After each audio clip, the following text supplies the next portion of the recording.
are going to write all over these. I suggest get a sharp pencil or 2 maps, because I'm going to consolidate about 6 maps I got in here. I'm not going to give you every city, every road, every highway, every way, and all that stuff. I'm just going to, but most of that's starting next week, so you know where we're at. But what I'm going to do is a little bit of introductory stuff. I'm going to read the first two verses, because prayerfully, if you don't have sharp pencils, there should be other ones. If not, somebody will run in the back and sharpen. So they're sharp? Okay. There's about 40 in there. Okay, we're well equipped tonight. Otherwise, come early next week and sharpen and lay out your desk like Will does or whatever you need. Spread out. Yeah, we've been praying for that. We're working on it. Yeah, if you can find somebody that can build them, that's fine. I have no problem with it. Anyway, let's go to where we're going. Verse 1. Now it came about in the days when judges governed that there was a famine in the land, and a certain man of Bethlehem in Judah went to sojourn in the land of Moab with his wife and his 2 sons. And the name of the man was, now here's the kicker, you could pronounce this 2 ways. It could be Elimelech, or what I prefer, Elimelech, because that's exactly what it sounds like. And the name of his wife was Naomi. The names of his 2 sons were Mahlon and Chilion, Ephrathites of Bethlehem in Judah. Now they entered the land of Moab and remained there. Now we could spend, which we will, quite a while on these 2 verses. It is loaded here. Now first of all, let me just give you, I'm going to be honest with you. I have no outline, no motive for tonight, no direction. I'm just going to give you introductory stuff to fill in. We're going to cover the cast of characters. And hopefully I'm going to not sound like Will all night. I'm sorry about that, but the medicine hasn't kicked in. Of course, Will isn't as funny as I am. Anyway, what we're going to do is cover a bunch of introductory stuff. First of all, I want you to notice one thing. When most of you have ever read Ruth, what do you think of? Don't you think of a nice story, a little romance, a really nice way of God working things out to the best that He can with a woman to find the right man and all that stuff? That isn't even beginning to touch the depths of this story. First of all, there's 2 books in the Bible named after women. Name them. Esther and Ruth. Esther was more pagan than Ruth, but Esther was a Jew. Ruth, you can put right next to it, is not a Jew. So when you talk about Ruth and you hear somebody's name that is named Ruth, that's probably 90% of it is Jewish that use the name Ruth. The first great way to introduce them to God is saying, do you realize the stem and where your name came from? And you will find that out in the next couple of lessons. And it's a very good opening line to say, oh, I didn't know that, because that's what we're going to say. They're going to think that's a Jewish name, because it's where? It's in the Old Testament, therefore it must be Jewish. I grew up thinking Noah was a Jew. Adam was a Jew. So I'm just saying, a lot of these things, Lot was a bad Jew. No, Lot was not a Jew. He was Abraham's. I want you to understand this because we're going to cover Lot. We're going to go to Genesis 9. Now, let me give you some things that's very interesting. Let me give you some of the qualities, virtues, doctrines, ideas, terms that we're going to cover. You're going to have to get a tape because this is just the surface, and I'm going to give you a list. There's romance, there's history. We're going to see 2 believers who are blessed against a perverse and faithless people. We're going to see a man with integrity who does right in the eyes of God. I'll repeat them, so just bear with me. Who also loves unconditionally, so we're going to talk about unconditional love, and trusts wholly on God. We're going to talk about a woman who is beautiful inside because of her love for God and God's ability to provide for her. She cares more for what God thinks about her than her people think about her. There is tragedy in this book. There is grief in this book. There is triumph in this book. There's grace, integrity, love lost, love experienced, joy. That's the first half. I'll go over them again. We've got another whole half to go through. Anybody kept up with me? If anybody got them all, you know shorthand. There's romance, history. It's about two believers who are blessed against perverse and faithless people. A man with integrity who does right in the eyes of God, who also loves unconditionally and trusts wholly on God.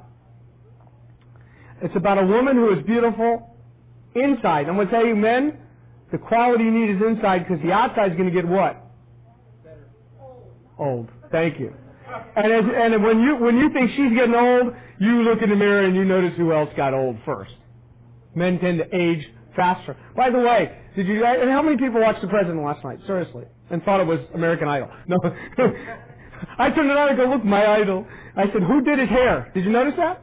Did everybody saw it? And I said, see what happens when you get old? The hair just, its own mind. Anyway, she's beautiful inside because of the love for God and His ability to provide for her. She cares more for what God thinks about her than her people think about her. There is tragedy in the book. There is grief in the book. Triumph in the book. There's grace, integrity, love lost, love experienced, joy. Page 2. Ready? Let me know. Oh, I'm not reading them again. Hey, I got terms, and then we're going to talk about things you could relate to, and then we're going to talk about places we'll go. So we're going to catch.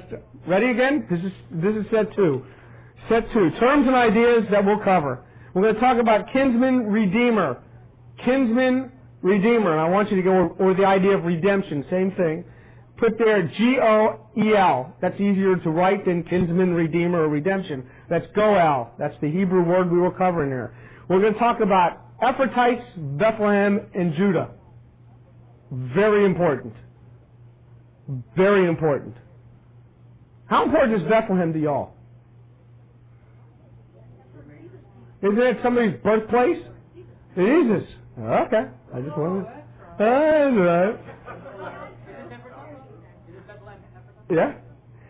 Chastisement. We're going to talk about depression. We're going to talk about faith, rest. We're going to talk about Moab and the Moabites. Take a couple of weeks on the Moabs and the Moabites. We're going to talk about old age. Right up some people's alley. Yeah. What I didn't hear you. We're going to talk about suffering. Love, marriage, and courtship. Love, marriage, and courtship. And that's all aspects of it. You can put in there relationship first. Relationships, love, marriage, and then, of course, the baby carriage, which is the end of the book. I'm not being funny. I'm sorry. It's the baby carriage. Sufficiency of grace. Is grace sufficient? We're going to talk about... I put some Old Testament history, but by the time you guys are done, you think I covered all of history, but some Old Testament history. You lost them?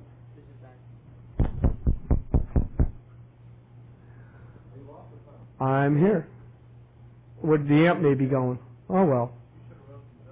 The promises of the promised land.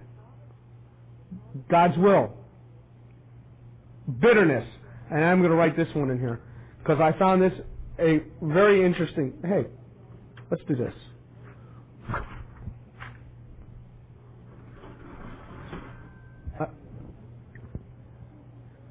Anybody know what that Hebrew word is? Man. Okay, so if I go like this, that's what? Female. Woman. That's it. We're going to talk about the woman of excellence. The woman of excellence. Now, if I said the woman of excellence, what's the first thing that should come in most of your biblical scholars' minds? Proverbs 31. You win the cake. So guess what we're going to study? Proverbs 31. Because we want to make sure we have women of excellence, and we know how to pick women of excellence. Chris, since you're here. Nathan, I'm picking on you guys. Yeah. Some of us that may be looking soon, because our wives are going to get mad at us. No, I'm just kidding. Okay, in order to know what an Ish Hayel is, Ishak Hayel, we also got to know what an Ish Gabor Hayel is, which would be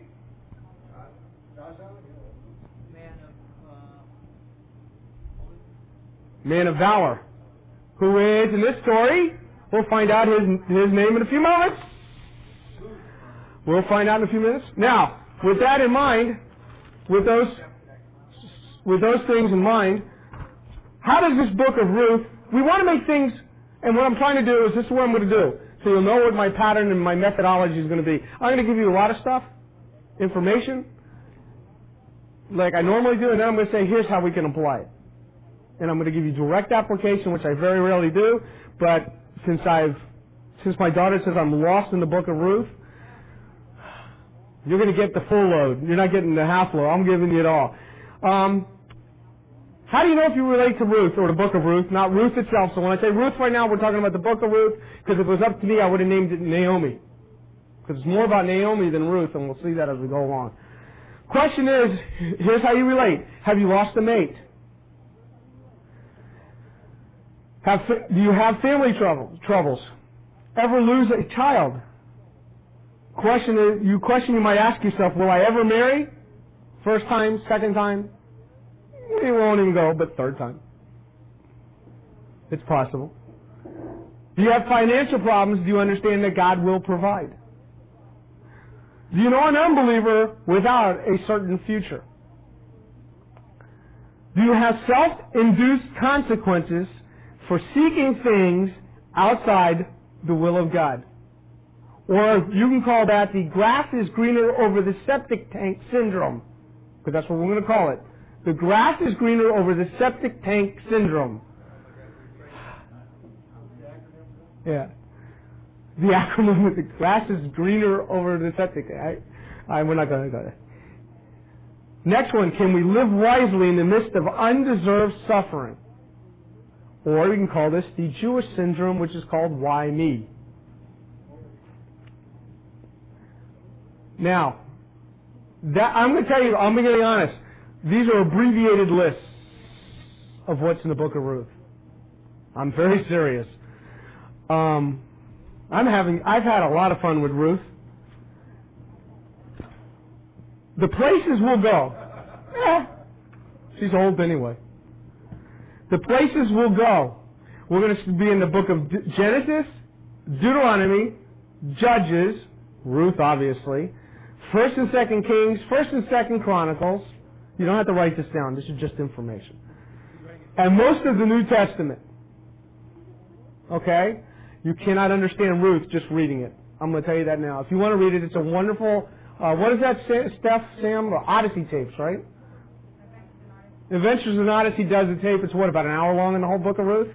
You want the version, my kids will, or Superbook has one too, right? Or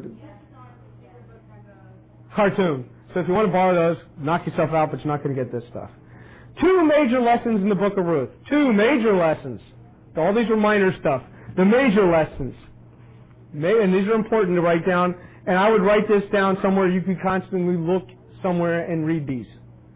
God is always faithful to those who walk with Him regardless of the degeneracy of the age in which they live. I'm going to read it again. Just listen the first time. It helps to get notes. God is always faithful to those who walk with Him regardless of the degeneracy of the age in which they live. In other words, God's faithful no matter how many boogers live around you, or in your house, or that you are. Secondly, God is always bringing about His sovereign purpose irrespective of appearances. Who would have thought Ruth would be the grandmother of King David? I'm sure Ruth, being a Moabite, hanging out with, before she met one of Elimelech's favorite sons, and we'll find out about this guy a little bit too, that she was going to be the grandmother of the greatest king that ever lived, other than Christ Himself. So read that second one again. God is always bringing about His sovereign purpose irrespective of appearances. Now, got that? I'm going to give you some interesting facts because my Jewish background kicked in, and I just found this fascinating. Ruth is part of a 5-volume book called the L-O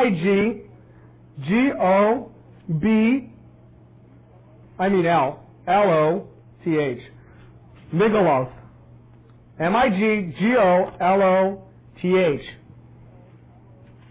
Each one of these volumes, there's 5 volumes in this book, each one of these volumes is read during a different time of Israel's national feasts. For instance, we just got done with Passover. At Passover, the night of Passover, the Song of Solomon would be read. And everybody knows Song of Solomon is a book about what? Keep going. Yeah, it's kind of about sex. We don't want to talk about that, but Song of Solomon is basically about finding the right woman, right man, and your sex life will be great. Yeah, knows right, man. Some of the poetry in there, if you said that to your wife, you get smacked. Legs like cedar trees. What you mean, son? Just doesn't go well today, you know? Yeah, you're going to be the next log to run. Okay, so that's the first book we talked about, Song of Solomon, Passover. The feast following that, if I'm trying to go in order in my mind, I think was the Feast of Tabernacles. The book of Ecclesiastes is read during that time. Make yourself easy. Abbreviate ECCL. No other books start with ECCL. That was read during the Feast of Tabernacles. During the annual anniversary of the fall of Jerusalem, which is in 70 A.D., give or take June, I think. June something.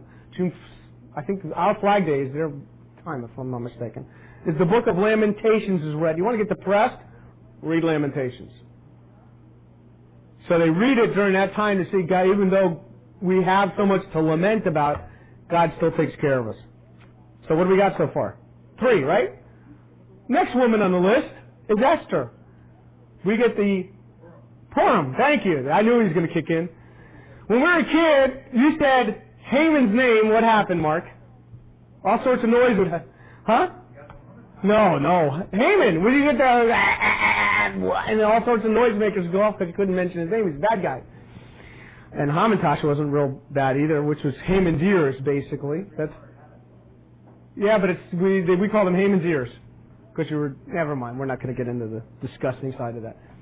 And the last book, obviously, is Ruth. And Ruth was read. Here's the kicker, guys, because when I read this, I said, this is so perfect. We just celebrated Easter. What happened 50 days from Easter? It's called Pentecost, and that's in what book? Book of Acts, which we're studying next. Ruth was read at Pentecost.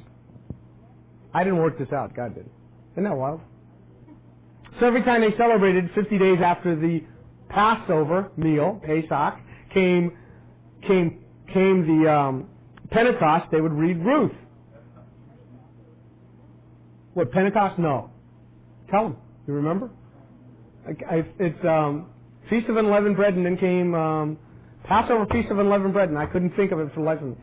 But we know it as Pentecost. You don't get it. It's like we'd be shaving one night and cut his throat thinking about it. I got it! Okay. Let me give you the cast of characters we're about to deal with. Cast of characters and their sermons in their name. So we'll deal a little bit and we'll go back to it. Well, let me give you, first of all, within this, let me give you what the Talmud records that the author is. The Talmud, which is the Jewish writings, says that Samuel wrote this book.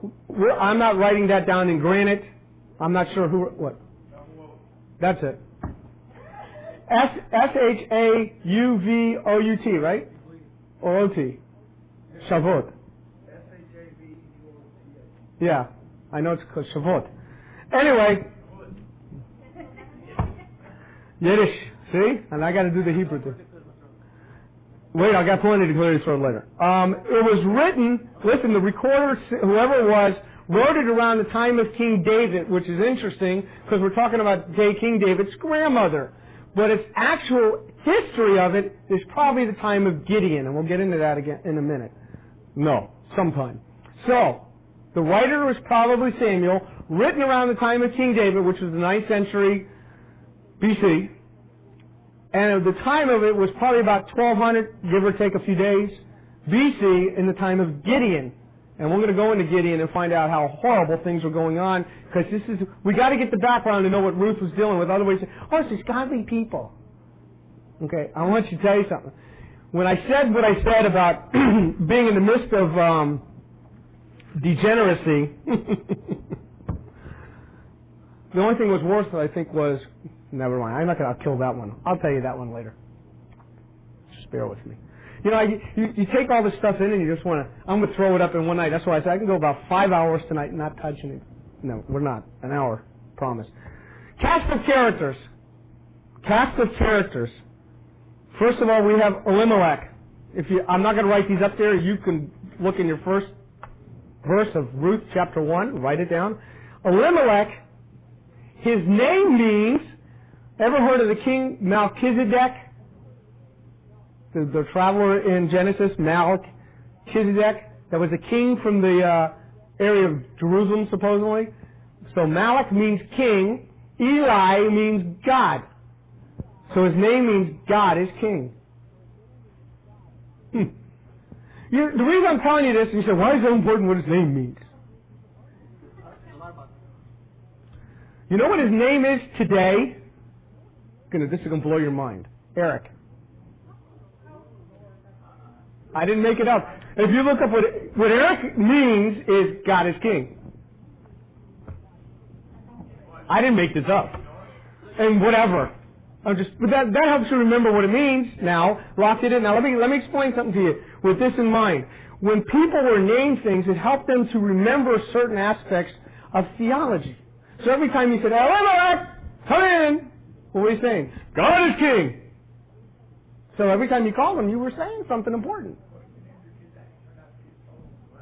Right here. We'll find out where Elimelech ended up. But the idea was some positive input to theology. And most Hebrew names meant something.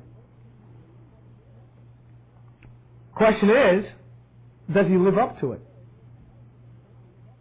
He is the husband of Naomi. He is an Ephrathite from Bethlehem. And we'll talk about all this in a minute because I want you to know who an Ephrathite was from Bethlehem. And I want you to, when you see a bad commentary that says Ephrathite meant Bethlehem, so therefore it's just another name for Bethlehem, who would write a book and say, he's a Bethlehem from Bethlehem? Does that make sense to you? So we're going to find out what it means. His wife's name was Naomi. And I'm not going. Some of your Bibles may tell you what it says, but I'm not going to. What her name means. But for right now, I'm not. I got a purpose for that.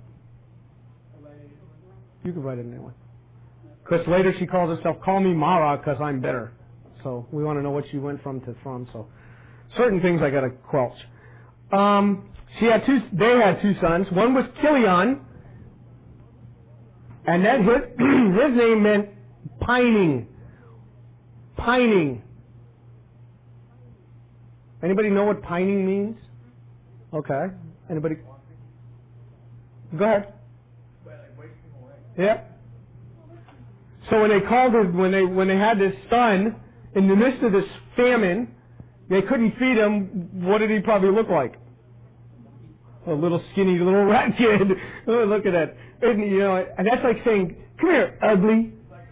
Come here, ugly." Yeah. He's playing. That's it. And every time they call this kid, they say, Elimelech, dinner. Bring that skinny little runt with you. That's about what they're saying. Think about it. So what their focus went from God is king to we're starving to death because this little kid can't eat. Okay, you think that's funny? Listen to Mahlon. Oh, and Kilion was married to Ophrah. To Oprah. Oprah got her name from this lady because her mother was dyslexic and couldn't spell. Seriously, she'll tell you the story. Her name was supposed to be Orpah or Oprah or whatever you want to pronounce her name, and her mother couldn't spell, so she became Oprah. Anyway, that's not biblical. We don't need that. Mahlon, this is even funnier. She had two kids, named them Kilion, the pining away skinny runt, and Mahlon, the sickly, listen to this, probably sterile one, who was married to Ruth, who had no children from him. I could have saved you a whole lot of time, right? So Ruth was married to a sickly guy, and Oprah, who decided not to follow, was married to a skinny, wasted away guy who ended up not coming back for the trip either. So.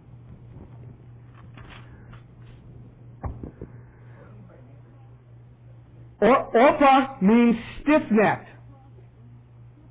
Stiff-necked.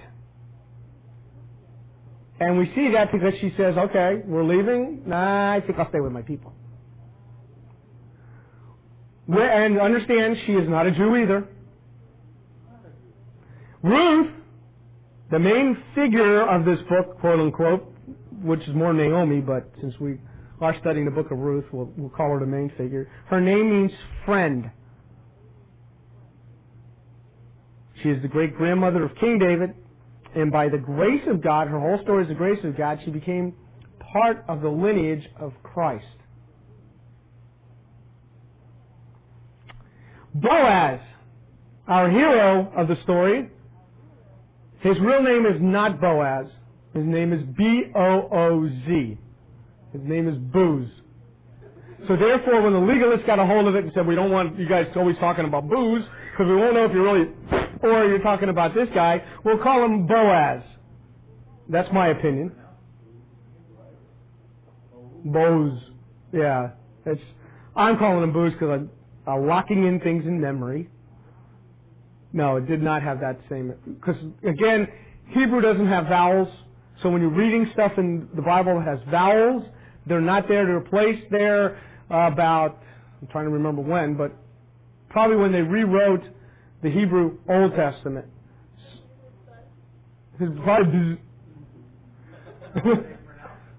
They pronounced vowels, but when you see something with vowels, you can't be sure they're the right vowels because you don't know the pronunciation. You had to be there when they pronunciate it. Or enunciate it? Enunciate it. Enunciate. The places we'll see. The places we'll see. We're going to talk about Bethlehem. What? Boaz. His name meant, in him, there is strength. I didn't write this. It also means to be nimble, quickness. He is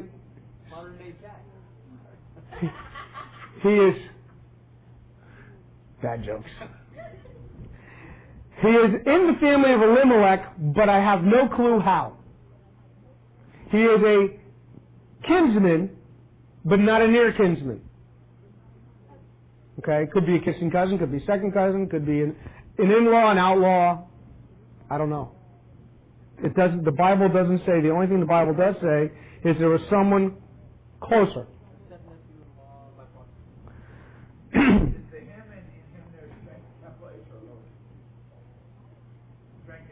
I wrote capital. What? That's all you're going to know. That's it for right now. I got, once in a while I got to hold back for sermons because I run out of material. Okay, let's look at Ruth 1 and 2. Ruth. Yes, I did. Wife. That's it. Wife who becomes bitter later. So we're going to have to talk. We're going to talk a whole lot about Naomi. So Bethlehem, Judah, Ephraim. Even though there's an Ephrathites, we're going to talk about Ephraim, Ammon, Moab. Bethlehem, Judah, Ephraim, Moab, Ammon. You're going to get one all next week. That's why you get your maps. You notice one thing I did on these really nice maps that I got from Tom Eiselrod? There's only Mediterranean Sea and Dead Sea. There's a lot for you to fill in. Because if you look at that, you say, what is that? So, we're going to fill in things. Now, where should I put? Oh, okay. We're going to talk about 4 F's. 4 F's.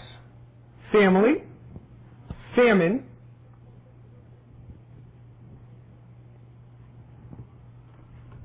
they're coming to take me away, hey. famine, family, foreigners, and funerals.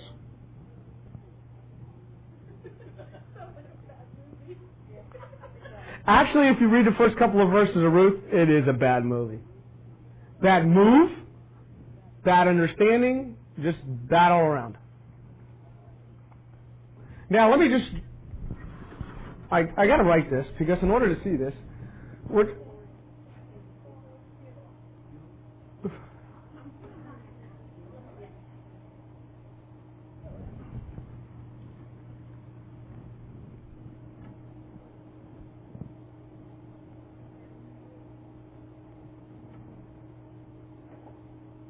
now,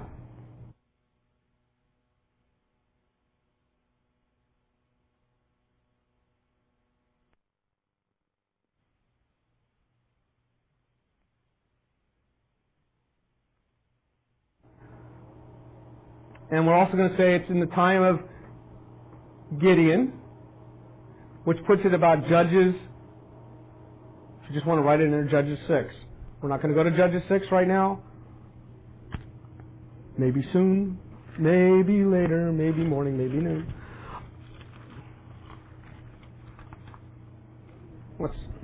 Let me adjust some notes here. Here we go.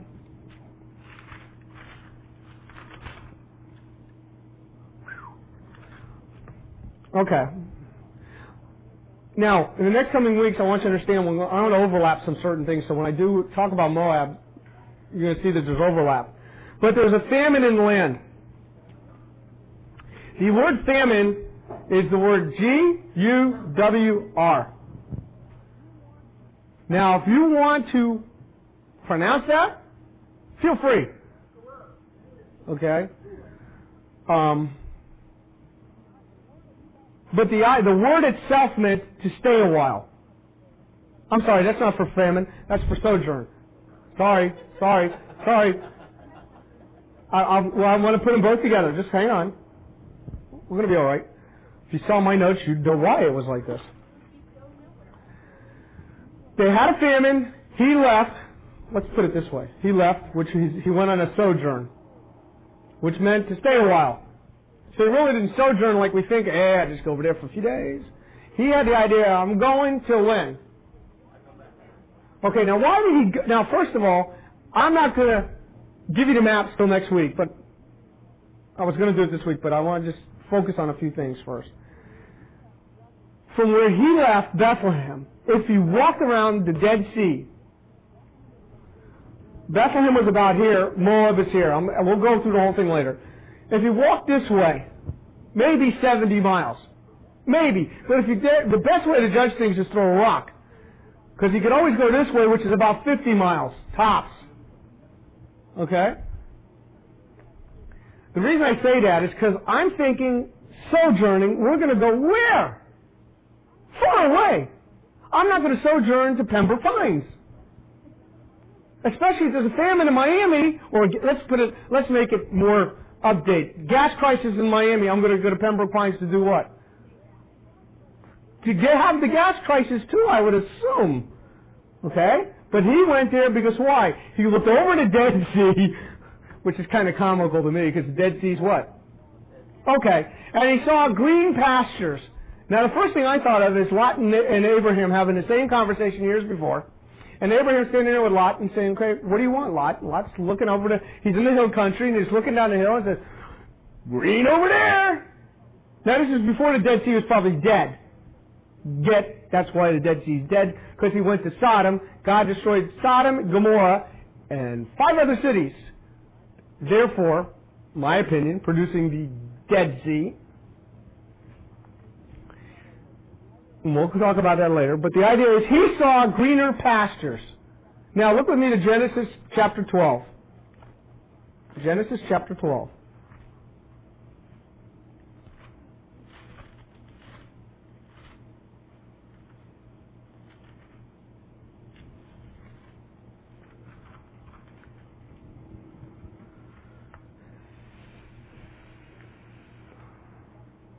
Genesis chapter 12, verse 10.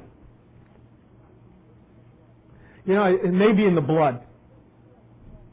Because Genesis chapter 12, verse 10 says, now there was a famine in the land. Sounds similar? So Abram went down to where? Egypt, to sojourn there, for the famine was severe in the land. But Abraham went south, far away.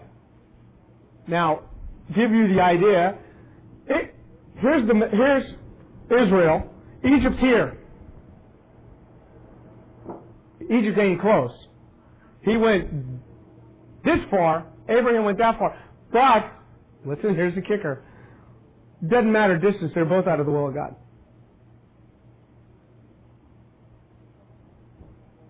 And somebody always throws some verse, well, God says if you don't provide for your family, you're worse than an infidel. Yeah, but God said He would provide because you're in the what land? You're in the promised land. Look up for chapter 15. Verse 18.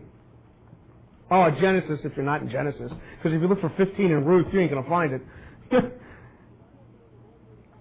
says, on that day the Lord made a covenant with Abram, saying, to your descendants I have given this land, from the river of Egypt. Now, where's that? What's the river of Egypt?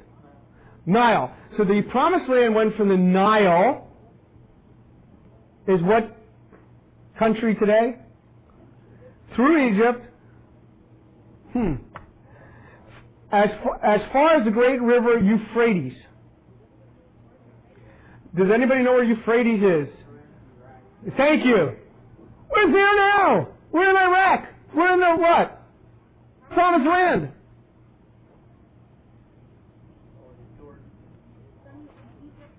You can name a lot of different places. But anyway, basically the entire Middle East. So Elimelech left, now we wrote this in, the promised land. And where did Boaz stay? In the promised land.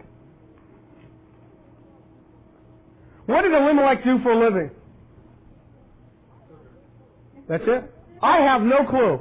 You know what? I always look at it like this. When the Bible doesn't say anything, it wasn't very noteworthy. What did he do? I have no clue. I'll tell you what he did do. He worried and left. He fell out of the will of God, saw something looked better from a distance, and went to that, and ended up what? What are we talking about? We're talking about, what's the 4th verse I gave you? Families? So he's one of the guys that's left there in the green pastures fertilizing the land. He became fodder for the grass because he thought it was greener over there. Just something to think about for right now. But the idea here is he leaves the promised land. Now it's kind of interesting. When it says they sojourned, what I did is, I'm going to throw a lot of terms at you, so if you need repetition, there's something called the Septuagint. I abbreviated SEPT because you always see that. It means 70. Can't even think of how 70 is. LXX. It means the 70. Took 70 people to translate the Hebrew Old Testament to Greek. So when you have the Greek Old Testament, it's called the Septuagint or the LXX. In the Greek Septuagint, long way to get there, isn't it? The word for sojourn is parapidimos. Now, the reason I say that is because in 1 Peter, look with me in 1 Peter, might as well. I said we're going to go all over the place. 1 Peter 1. Oh, I'll put it up there. Here, let me give you the word. P-A-R-P-I-D-E-M-O-I-S. Parapidimos. 1 Peter. Hold out, voice.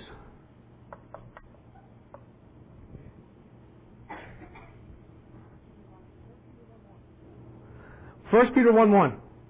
What? No, I got stuff down here. Thank you. What I need is like suction.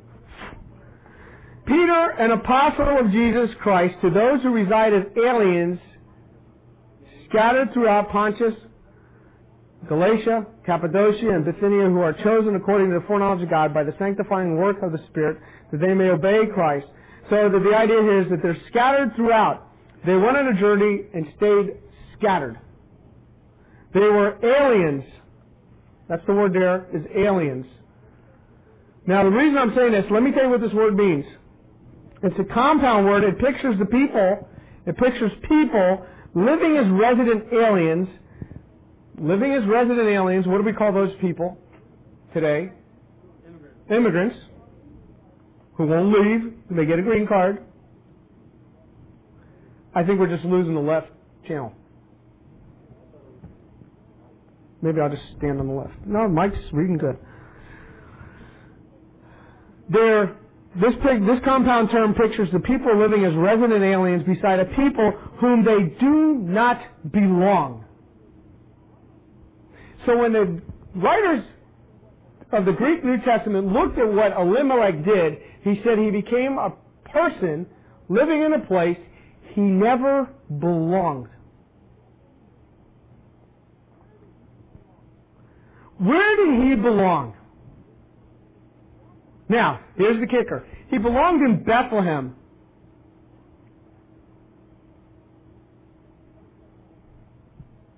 What does Bethlehem mean? Does anybody know what Bethlehem means? Now, it's real well, Beth means house of. He left the house of bread and went looking for food. Duh. I didn't make this stuff up, people. He lived in the promised land, in the house of bread, where he was in the will of God, to leave the will of God, to find a people to supply his needs and meet his needs. I can't think of anything more horrible.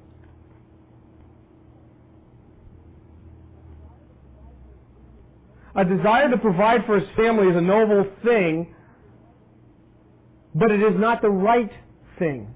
Listen to what I'm saying. It's very important. It is noble to provide for your family, but is it the right thing? Listen to me. He looked at his kids in Bethlehem, and he called one of them, hey, sickly, and hey, skinny runt, rat, whatever you want to call the kid. And he took them to Moab, where he buried them. They didn't die of starvation until they left and died of who knows what. Remember one thing, you're going to die from something. You know, somebody said, well, I got cancer, but God healed me, and I feel great, and it's all, you're still going to die. I don't want to hurt anybody's feelings. It may not be from that sea, it may be another sea, or a bus. You know, I say, hey, look, I'm all healed. Boom, and a semi hits you. It's over anyway. The point is, are you in the will of God? Where you're at. God promised, go back to Genesis chapter 12, because this is important. Genesis chapter 12. I ain't even warmed up. This is cool. This is cute. Having a good time yet? This is great.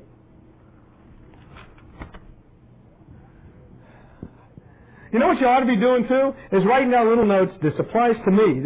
I'm going to tell you this, and I've told you all this before. I preach to me. And I've been beat to death over Ruth. I almost said, there was a couple of days ago, I said, forget Philippians. I know we're almost got the door shut on Philippians. I'm doing this all the time because it's killing me. But we're going to finish Philippians because I got to talk about giving like any good Baptist. It's there. I got to teach it. Not this week. Genesis chapter 12, verses 1 through 3 says, now the Lord said to Abram, go forth from your country and from your relatives and from your father's house. That means where you're living now is not my will. Go into my will. And to the land which I will show you. And I will make a great nation, and I will bless you, and I will make your name great, so you shall be a blessing, and I will bless those who bless you, and I will curse you, and the one who curses you I will curse, and in you all the families of the earth shall be blessed. Well, I'll get through this. He promised him three things. He promised him a seed, descendants.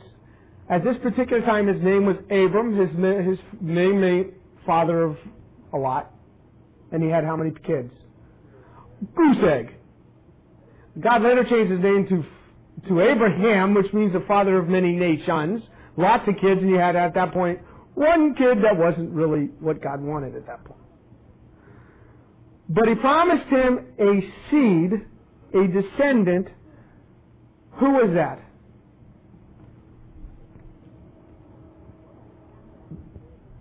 They're both descendants of Abraham. Ruth is not. So Elimelech and Boaz are descendants of Abraham who God said he will what? He will what? He will what? Oh, I feel like a good Baptist preacher. They're going to be blessed. In the midst of a famine, will he be blessed? Yes, because God promised it.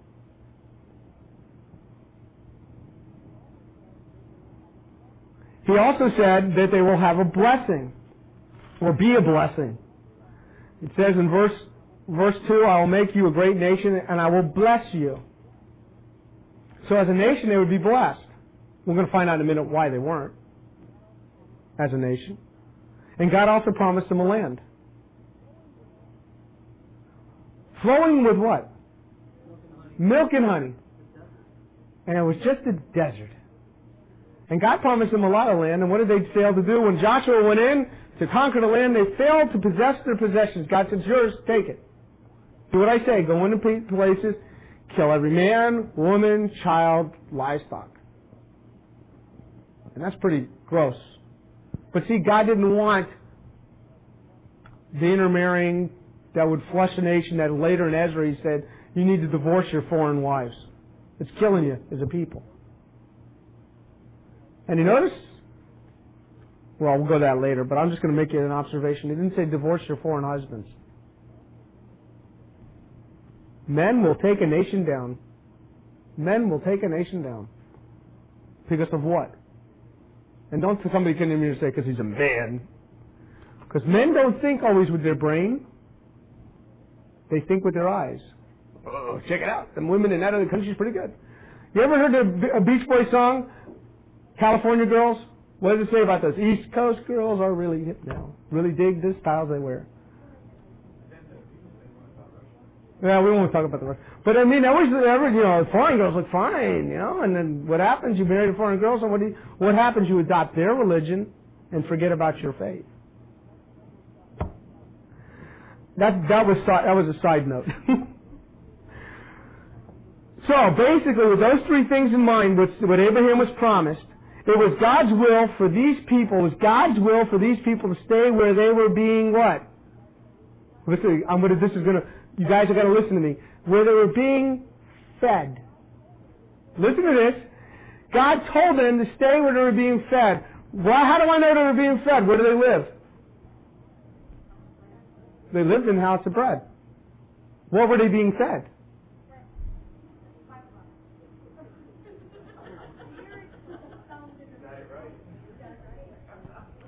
When they picked up their tent, listen to me, when they picked up their tent and grabbed their goats or whatever they did and said, let's go around the Dead Sea, and we got into Moab, what did we leave behind? God. They went into Moab. And what was the Moabites teaching them? Were they teaching them good spiritual things? No. Were they getting fed? Absolutely.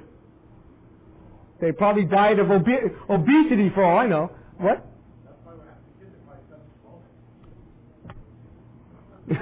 We'll get into that too. But these were older kids. I don't think Molech's hot hands could have melted the kids at that particular time. I know, that's gross.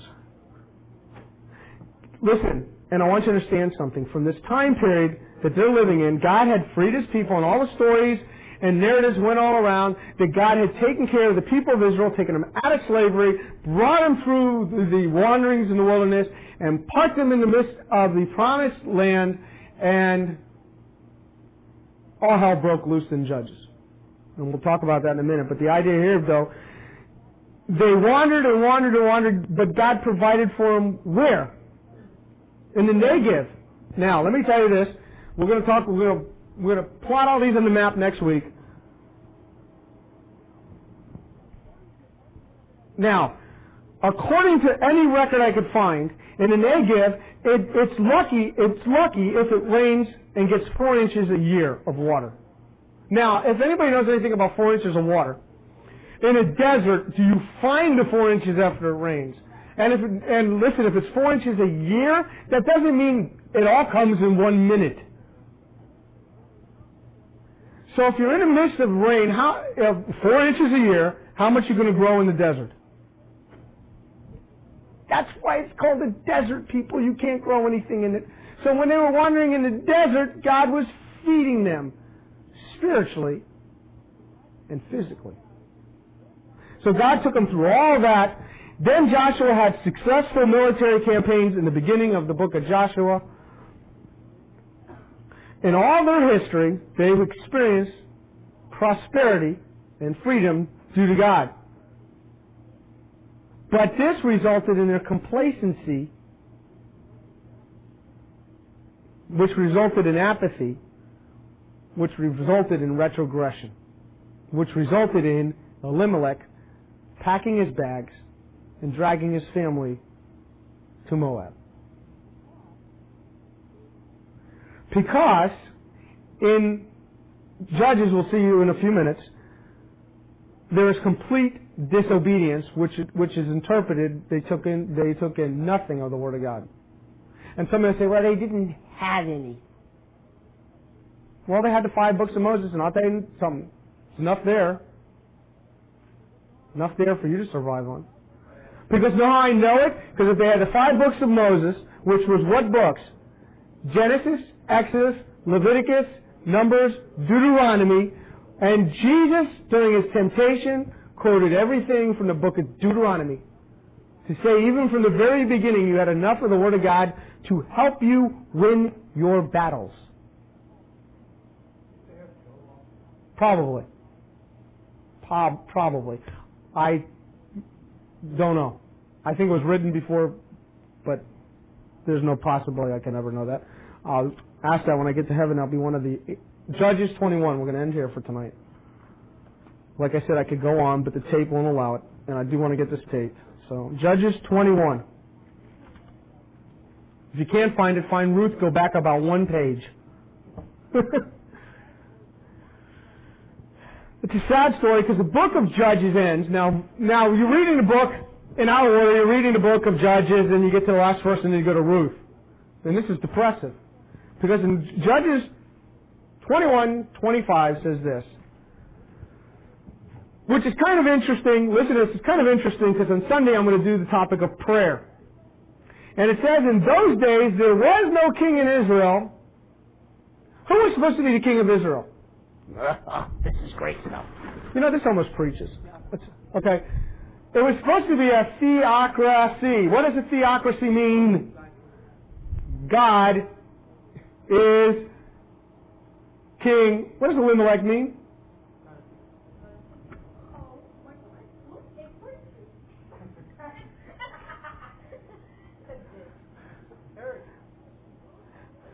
Whose kid is that? In those days, there was no king in Israel. They were supposed to be subservient to God, and God set up judges. They didn't listen to judges. We'll go through that next week, find out what's going on. Therefore, what happened? Everyone did what was right in his own eyes, and we call that what? Anarchy. Hedonism. Chaos. America.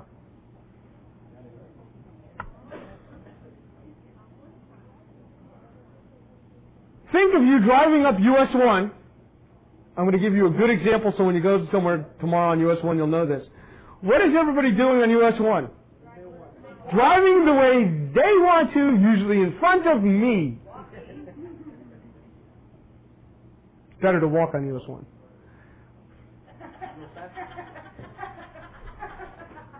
In those days, there was no king in Israel. And the climate, listen to this, the climate that Ruth is in, and we're going to talk about the Judges cycle next week, the climate that Ruth is in is everyone is doing right by himself. If it's okay to me, cool. We call that today hedonism. As long as I'm okay, you're okay, you do what you want to do, leave me alone, don't impress your opinions about me. What I think is truth is truth. What you think, that's your business.